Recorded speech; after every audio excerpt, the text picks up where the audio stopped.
y'all, Sophie Stylen here, realtor and investor in Southern California, and it is March of 2023, and everyone wants to know if it is a good time to buy a house. Before I dive into this, disclaimer, everyone's situation is completely different, and it's only ever a good time to buy if you're ready. And every market is different too.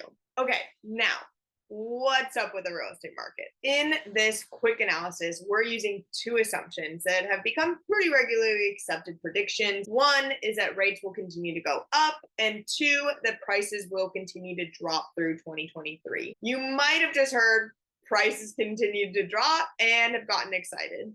And if you're paying all cash, then yeah, it might make sense to wait and see if prices do continue to drop in your market.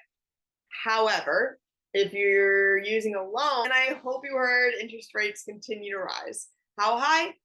I don't have the crystal ball, but I do have a time machine. So let's look at them historically. As you can see, rates are not historically high. They were just historically low for this entire decade. Now, what does that mean for someone who's considering buying?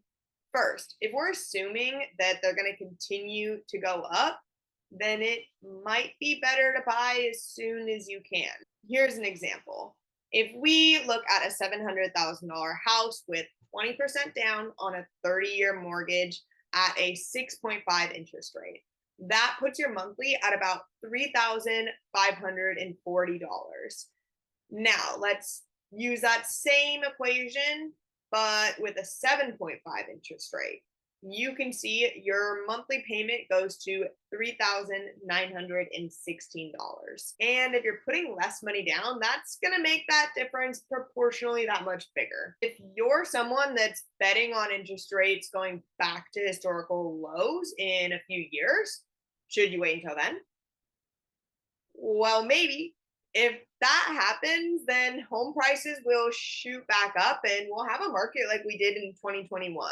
Home selling way over ask, getting outbid, absolutely no seller concessions, and skipping out on inspections. If you're lucky to get a home, it's probably because I'm your real estate agent. Let's now add in the cost of waiting.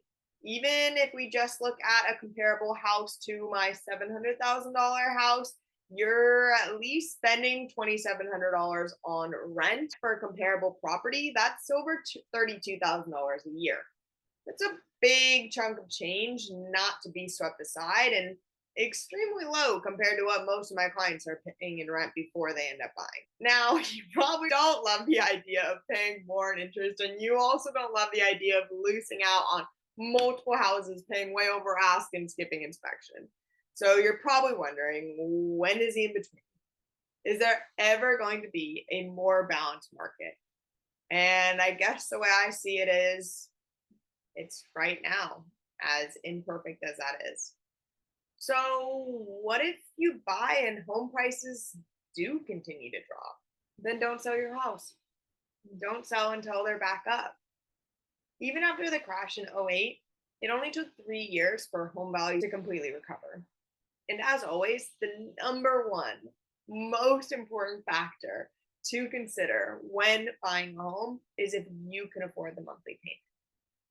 If you can, then it might be time to take advantage of time. I've never met someone who made money waiting to buy real estate, but I know a lot who've made life-changing money buying real estate and waiting. I would urge you, if you do decide to wait, that's okay. Just set a time limit for yourself. There's never going to be a perfect time, and you don't want to get stuck on the sidelines and not take advantage of appreciating home values. If this was interesting or helpful, please like and subscribe. Also, check out my video, Is Now a Good Time to Sell? And if you're in Southern California and want to discuss if it's a good time for you personally, then let's chat.